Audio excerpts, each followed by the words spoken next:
माधुरी को सबसे अच्छा दिखने की अजीब सी सनक रहती थी। उस चक्कर में वह जो भी चाहे पहन लेती, उसे फिर किसी की परवाह नहीं रहती थी। अब उसके लड़के विनोद की शादी होने वाली थी।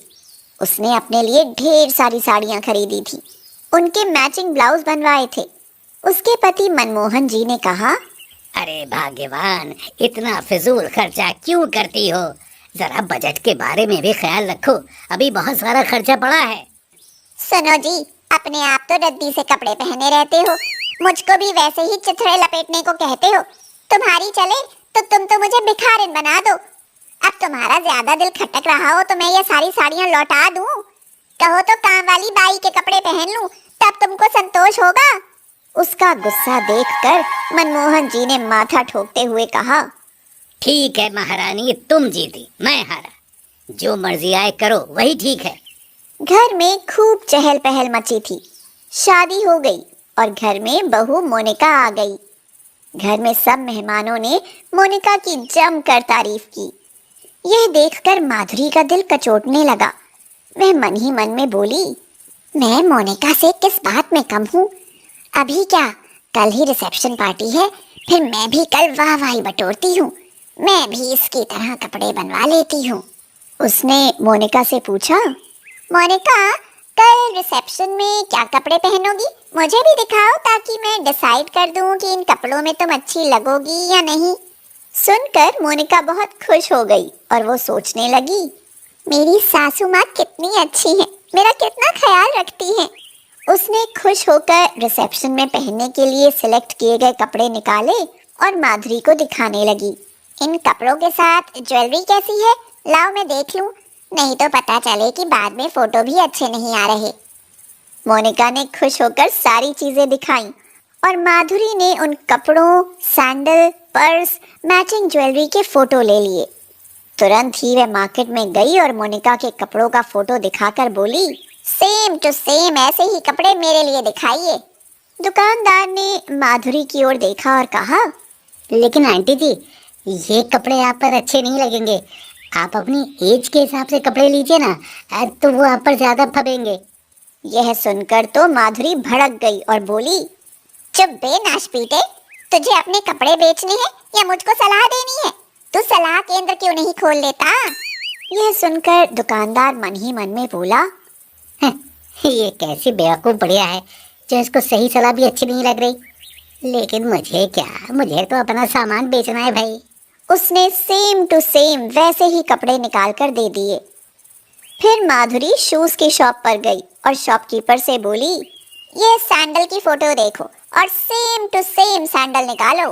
पर नाप भी लाइए, किसके लिए लेना है? अपना पैर बढ़ाते हुए माधुरी ने कहा, है तो मेरा नाप, इतनी बड़ी तो सामने बैठी हूँ, दिखती नहीं हूँ क्या? ये आप अपने लिए ले रही हैं? हाँ, कोई प्रॉब्लम है तुझे? नहीं नहीं, मुझे क्या प्रॉब्लम होगी? लेकिन वह धीमे धीमे मुस्कुरा रहा था। उसकी मुस्कुराहट को देखकर माधुरी भड़क गई और गुस्से में बोली, सैंडल मैं ले रही हूँ, तेरे सीने पर सांप क्यों लौट रहे हैं? अब मैं सैंडल लेकर जा रही हूँ, उसके बाद पागलों की तरह हंसना। मुझे पता है दुनिया की थिंकिंग कितनी खराब होती है। मेरी तरफ से तू भाड़ में जा। हाँ। वह सैंडल लेकर वहां से चली आई। उसके बाद उसने सारी मैचिंग ज्वेलरी खरीदी। शॉपिंग करके वह घर आ गई। फिर उसने ब्यूटी पार्लर से मोनिका के लिए इस्तेमाल होने वाले प्रोडक्ट मंगवा लिए। अगले दिन रिसेप्शन पार्टी के लिए मोनिका तो सजने के लिए ब्यूटी पार्लर में चली गई। इधर माधुरी सोचने लगी, अगर मोनिका के साथ मैं भी पार्लर में तैयार होने के लिए जाऊंगी तो घर में सब मुझे डांटेंगे और मना करेंगे। खास तौर से विनोद के पापा तो बिल्कुल ही नहीं जाने देंगे।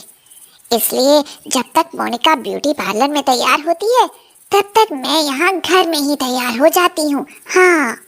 सब लोग माधुरी की आदत को तो जानते ही थे कि वह घंटों तैयार होने में लगा देती है, इसलिए किसी ने उसको डिस्टर्ब नहीं किया। मोनिका जब सज धज कर आई तो सब देखते ही रह गए। पार्टी में सब लोग आने लगे थे। मनमोहन जी माधुरी को ढूंढते फिर रहे थे। अरे विनोद की मम्मी कहाँ चली गई? अभी भी तैयार नहीं हुई हो क्या? मेहमान लोग माधुरी के इंतजार में थे। माधुरी कमरे से निकल कर आई तो सब लोग उसको भौचक्के होकर देखने लगे। यह देखकर माधुरी मुस्कुराई और मन ही मन में बोली, लगता है सब मुझको देखकर सरप्राइज्ड हैं। वह अपनी ननद से पूछती है, क्यों रेनू, कैसी लग रही हूँ? अच्छी लग रही हूँ ना? मोनिका से तो अच्छी लग रही हूँ। यह सुनकर रेनू ने बहुत मुश्किल से अपनी हंसी रोकी और बोली, आपकी तरह तो यहाँ कोई नहीं लग रहा है भाभी। कोई अपनी हंसी रोक ही नहीं पा रहा था क्योंकि माधुरी बिल्कुल जोकर लग रही थी। मोनिका ने जब माधुरी के कपड़े, सैंडल, ज्वेलरी और मेकअप देखा तो वह चौंक गई और वह विनोद से बोली, तो इसलिए उन्होंने मेरे कपड़ों के फोटो लिए थे, इन्हें मेरी कॉपी करनी थी। लेकिन ये कितनी बेवकूफ हैं, इनको यही नहीं पता कि ये कैसी लग रही हैं। विनोद भी अपनी माँ को देखकर दांत पीस रहा था, लेकिन वह खुलकर कुछ कह नहीं पा रहा था। सारे मेहमान हंस रहे थे। यह देखकर माधुरी को अब बुरा लगने लगा, लेकिन वह किसी से कुछ कह भी नहीं पा रही थी। मेहमान खा पी कर नवविवाहित जोड़े को गिफ्ट और आशीर्वाद देकर विदा हो गए। लेकिन एक नई मुसीबत हो गई। माधुरी के चेहरे पर तेज जलन पड़ने लगी जो बढ़ती ही चली गई। वह हॉल से अपने कमरे में जाने के लिए तेजी से बढ़ी, लेकिन जल्दी में पेंसिल हील के सैंडल में उसका बैलेंस नहीं बना और वह लड़खड़ा कर गिर पड़ी और वह उठ ही नहीं पाई। कुछ लोगों ने उसे उठाया तो पता चला कि उसकी बांह ही सीधी नहीं हो पा रही है। अभी थोड़ी ही देर बीती थी कि उसके चेहरे पर फफोले उभर आए। वह जोर जोर से चिल्लाने लगी, हे भगवान, ये मेरे साथ क्या हो रहा है? मुझे बचाओ, मेरा चेहरा जल रहा है और ऊपर से बांह भी नहीं उठ रही है। तुरंत ही डॉक्टर को बुलाया गया। उसने बताया, देखिए, इन्होंने अपनी सेंसिटिव स्किन में हाई ब्लीच इस्तेमाल किया है, जिससे इन्हें एलर्जी हो गई है। लेकिन मोनिका ने भी तो यही लगाया था। देखिए, सबकी स्किन अलग अलग तरह की होती है और उसके लिए अलग अलग मेकअप इस्तेमाल होता है। बिना टेस्ट किए अपने आप लगाने के कारण ये हुआ है। माधुरी को हॉस्पिटल ले जाया गया। वहां टेस्ट में बांह में फ्रैक्चर निकला। मनमोहन जी बोले, ये फ्रैक्चर बहू की कॉपी करके पहने हुए सैंडलों की वजह से हुआ है। माधुरी को भी ये सब महसूस हो रहा था और वह पछता रही थी। अब उसको समझ में आ गया कि अपनी उम्र के हिसाब से ही सब काम क्यों करना चाहिए। ठीक होकर घर आने के बाद उसने सबसे माफी मांगी और अपनी एज के हिसाब से सादगी से रहने लगी। मोनिका भी अब माधुरी का खूब आदर करती थी। अब माधुरी से सभी लोग बहुत खुश थे।